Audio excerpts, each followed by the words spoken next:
Grace said she absolutely needed a car for her Christmas date with her boyfriend. And you don't have any plans for Christmas anyway, right? My mother's voice coming from the smartphone speaker sounded unbelievably calm. Christmas Day. At my home in Seattle, I could not believe my own ears. It wasn't anger anymore, but a cold sensation, as if all the blood in my body were draining away. The smartphone in my hand felt like a block of ice. It had been only about an hour earlier. I had just returned from a several-day business trip, stepping off the plane with a sense of accomplishment after successfully completing a major project. On my way home, my mind was filled with thoughts of my beloved car. I had earned a promotion just a few weeks earlier, and I bought the car to celebrate right before the business trip. After surviving late-night overtime, weekend self-study, and fierce competition with rivals, I had finally grasped the proof of my success. That alpine white BMW. 4 Series Coupe, though used, was the crystallization of my blood, sweat, and tears. I had returned home excited to see the beloved car waiting for me. However, when the garage door opened, all I found was an empty space. My treasure had vanished without a trace. With my mind on the verge of panic, I operated the security camera app with trembling fingers and checked the footage from my home. What appeared on the screen was the worst betrayal imaginable. In the video, my mother casually unlocked the door with a spare key and let my sister Grace inside. Grace grabbed the BMW key I had left on the living room table as if it were her own, and the two of them walked out of the house smiling. My family stepped into my sanctuary and took what was precious to me. There was not the slightest hint of guilt in their actions, the unbelievable sight captured by the security cameras. That spare key had been something my mother insisted on making just in case, because she was worried about my frequent long business trips. In case there's a fire or water leak, we need to be able to respond right away. I hesitated many times when she said that, but in the end, her words, "Don't you trust your family?" overpowered my doubts. That control disguised as kindness eventually bared its fangs in the worst possible way. I stopped the playback and, without a second of hesitation, tapped my mother's number on my smartphone. After a few rings, I heard her familiar voice, one so carefree that it made my hatred surge. "Julia, welcome home. Merry Christmas." "Mom, where's my car?" Even at the sound of my cold voice, my mother didn't react at all. "Oh, the car?" Perfect timing. Grace is using it right now. Using it? What do you mean? I don't recall giving her permission. "Oh, don't be so fussy. I used your spare key. You know, the one we made for emergencies?" Well, this was an emergency for Grace. They were unbelievable words. An emergency? I barely managed to ask that single question. The absurdity was so overwhelming that my thoughts couldn't keep up. Yes, an emergency. Grace said she needed it for her Christmas date. Today she's meeting her boyfriend's parents for the first time. It's an important day for her. And your BMW looks impressive, doesn't it? You're her big sister, so you should help her with something like this. Help? This is theft. I forced myself to keep my voice steady as I argued back. You entered my house without permission and took my car key. That's a crime. Do you understand that? Then my mother let out a sigh that sounded genuinely exasperated. You're so dramatic. You didn't have any special plans anyway. Besides, you're successful at that IT company and you have money. So giving your sweet little sister one car as a present shouldn't be a problem, right? We're just making good use of it for you. An unpleasant memory from years ago resurfaced in my mind. Grace had still been a college student back then. She was on her way to a party with friends, driving our father's sedan, when she crashed into a utility pole because she was using her smartphone. The car was completely wrecked and had to be scrapped. But our parents didn't scold Grace at all. "We're just so grateful you weren't hurt." They hugged her with tears in their eyes and handled all the troublesome aftermath themselves. Grace showed no sign of remorse, and by the next week she was already saying, "I wonder what my next car should be." If only our parents corrected her properly back then. If they had taught her what it means to take responsibility, maybe things wouldn't have turned out like this. Are you planning to make her repeat the same thing again? My voice carried years of anger and disappointment. Grace totaled Dad's car, and even then you coddled her and didn't make her take any responsibility. This is the result. She grew up to be someone who doesn't feel anything about stealing other people's belongings. At my accusation, my mother went silent for just a moment. Very brief moment. And during that moment, I foolishly expected that maybe there was still some trace of conscience inside her. But what came from the other end of the line was not remorse, but a shrill, hysterical voice full of self justification. What did you just say? How dare you? Grace is sensitive, and you need to support her properly. You're her older sister. Ah, there it was again. The usual line. The fact that I was the eldest daughter had always been used as a convenient curse, something to force me to take responsibility for every one of my sister's mistakes and to give her whatever she wanted without question. But that curse had to end. Enough. I cut her off quietly but firmly. It seems that talking with you is a waste of time, so I'll give you my final warning. Contact Grace right now and tell her to return my BMW to my garage immediately and without a single scratch.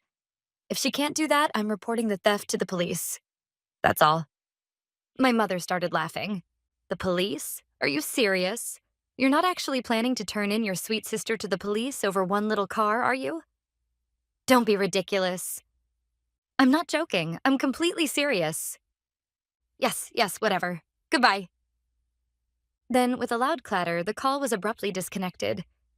She genuinely believed that I would never dare to do such a thing. Her confidence, built from years of controlling and exploiting me, had clouded her judgment.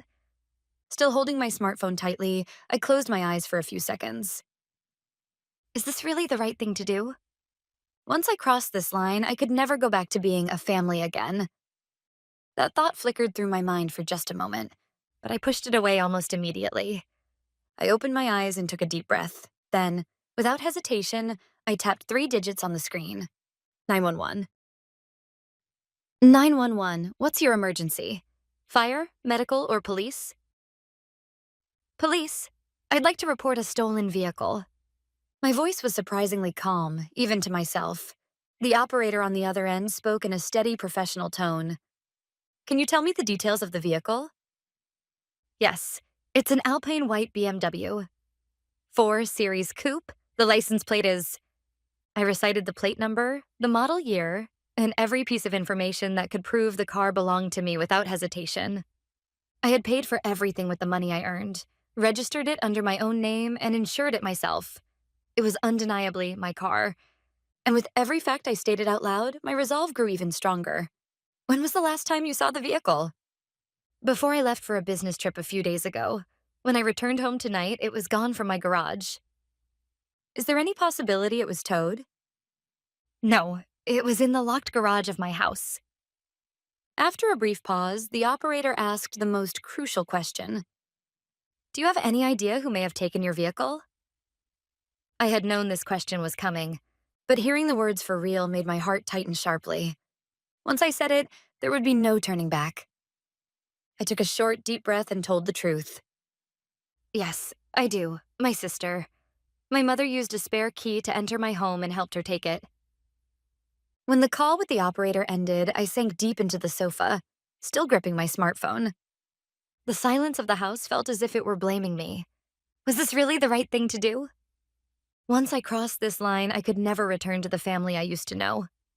The weight of that decision made my whole body tremble at last.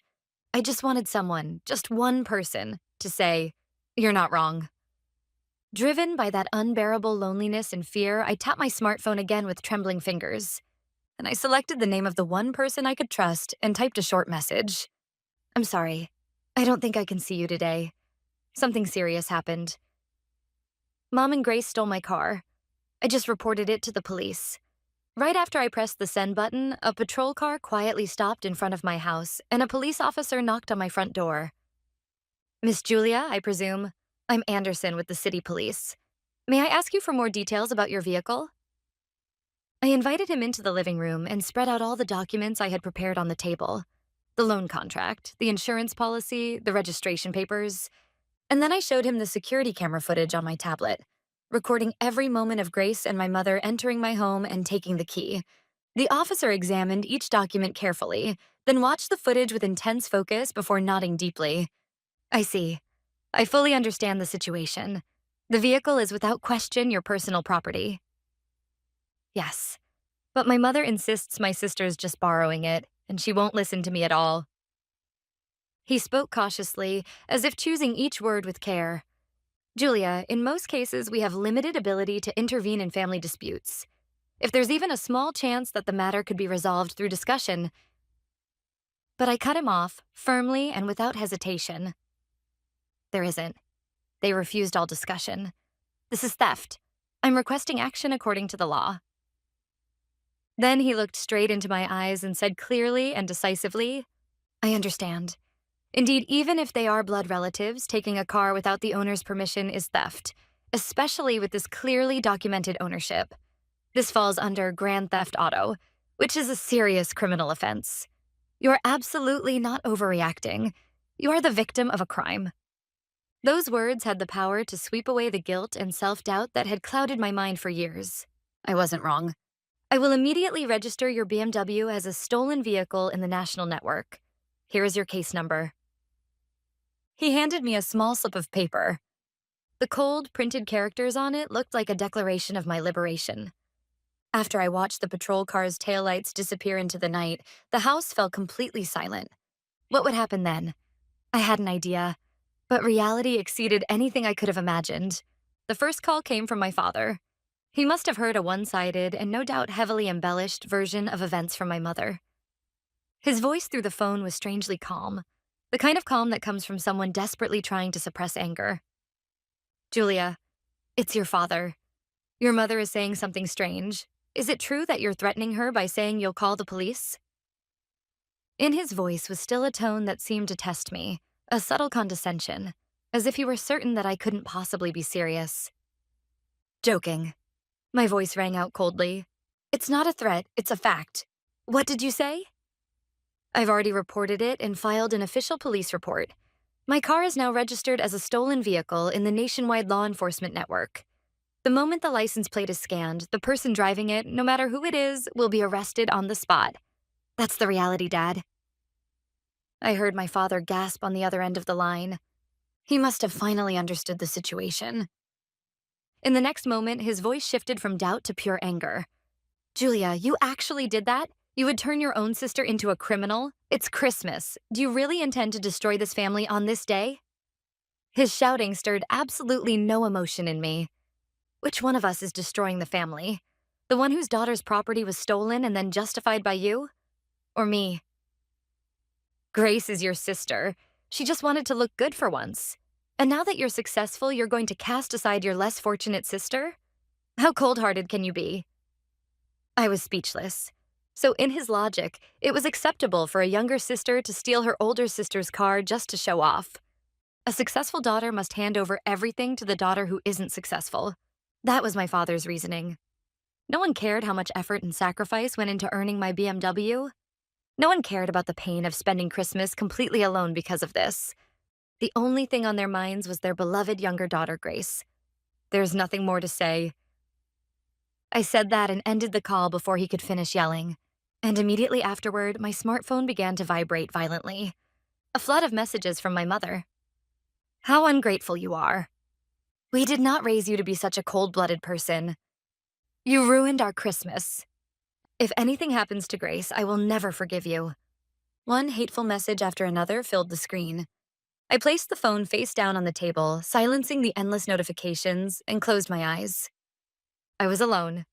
However, I told myself that this loneliness was the price I had to pay to regain my dignity. My smartphone rang again. The display showed a blocked number. For a moment, I considered ignoring it, but something made my chest tighten, and I hesitantly pressed the call button. Hello?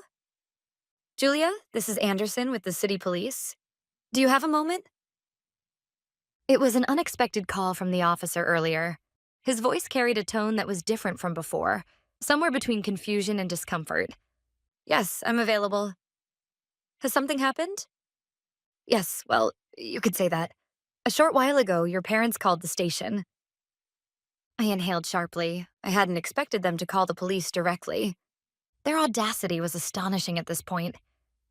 They insisted that there was some kind of mistake, or that you were emotionally unstable and filed the report in confusion.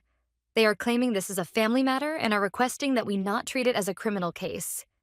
To be honest, they were quite agitated and were having difficulty handling the situation. He then lowered his voice slightly, as if blocking out background noise. Julia, I'll be direct. Since we have already accepted your formal complaint, we cannot halt the investigation. However, your parents are adamantly insisting that you have agreed to speak with us and withdraw the charges. So we need to confirm your final intention.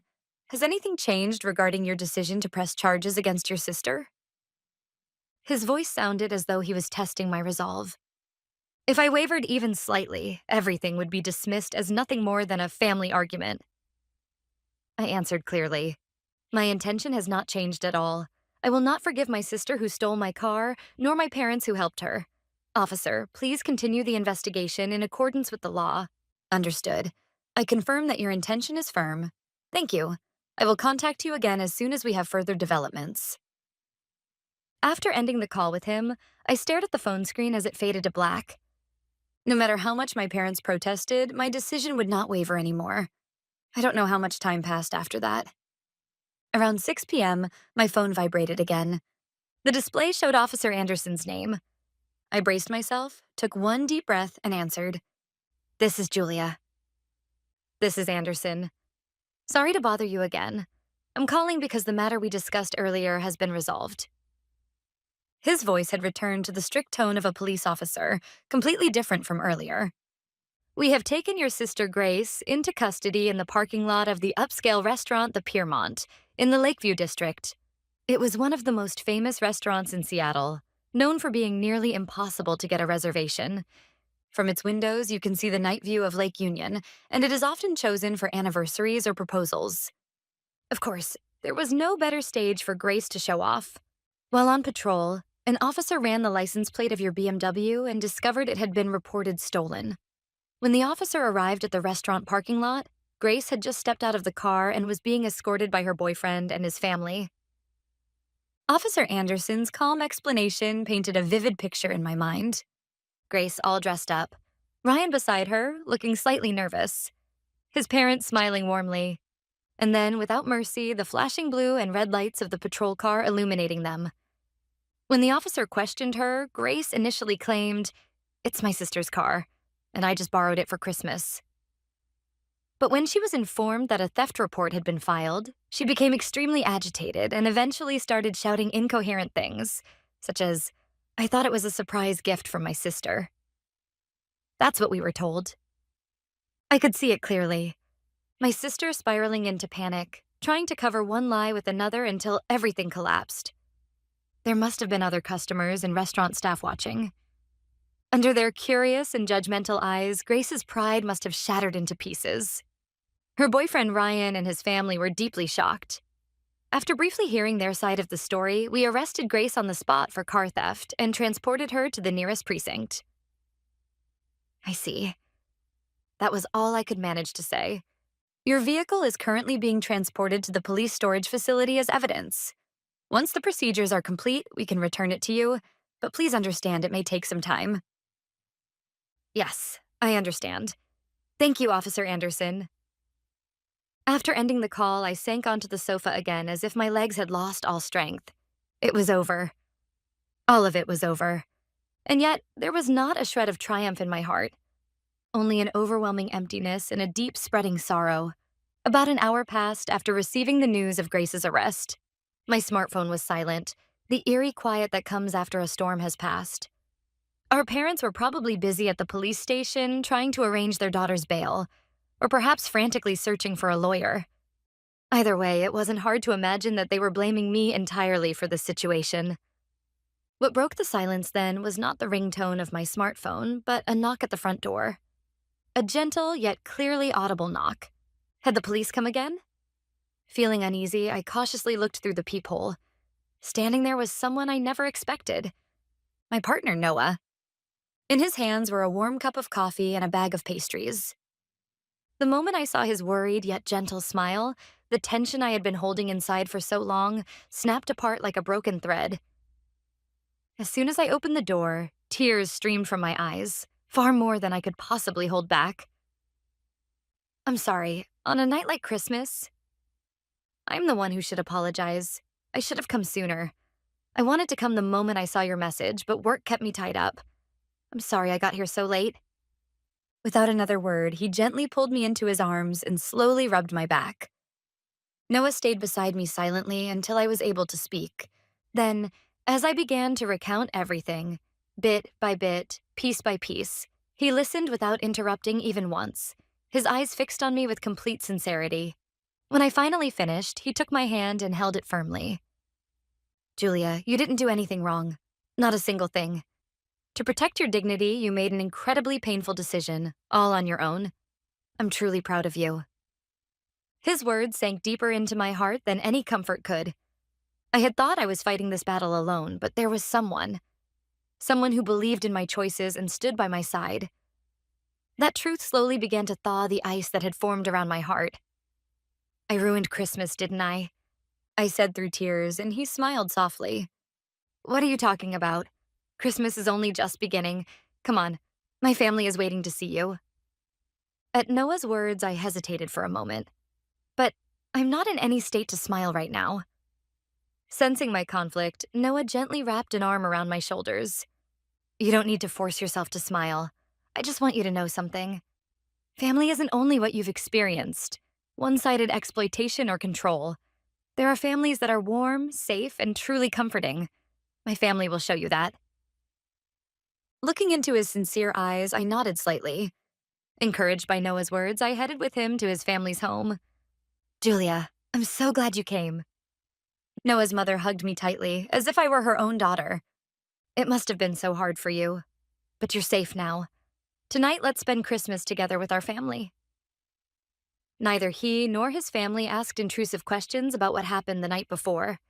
Instead, they welcomed me into their warm circle as naturally as if saying, welcome home. In a room where the fireplace crackled softly, we listened to gentle Christmas carols and shared a heartfelt meal. It was a kind of warmth, a kind of family that I had never known.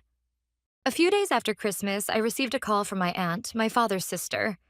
Grace had broken up with Ryan, whom she had been considering marriage with. Then a lawyer informed my parents that she was highly likely to receive a criminal sentence, and only then did my parents finally grasp the seriousness of what had happened. A few days later, with my aunt's help, I met my worn-out parents at a cafe in the suburbs. My father said, we were wrong about everything, and my mother broke down crying as she said, I'm so sorry for hurting you. It was the first time in my life I had ever heard a sincere apology from them, but their words no longer reached my heart. I accept your apology, but forgiveness is another matter. My intention to testify to all the facts at Grace's trial has not changed. At my resolute stance, they had nothing left to say. Later, Grace was found guilty in court and sentenced to probation and long-term community service. Naturally, the incident spread through their small community in an instant. My father lost his job after being held responsible for damaging the company's trust. My mother, unable to bear the strained relationships with neighbors, sold their house with my father, and the two moved into a small apartment in a distant town. Grace's criminal record destroyed the foundation of her prideful life plan. On top of that, their savings were drained by legal fees and bail, leaving the family in financial hardship. Even after hearing all of this, my heart remained strangely calm, because everything that happened to them was nothing more than the consequences they had brought upon themselves. I lost the future in which I would spend Christmas with my biological family, but in exchange, I gained Noah and his family, people who valued me deeply and welcomed me with genuine warmth.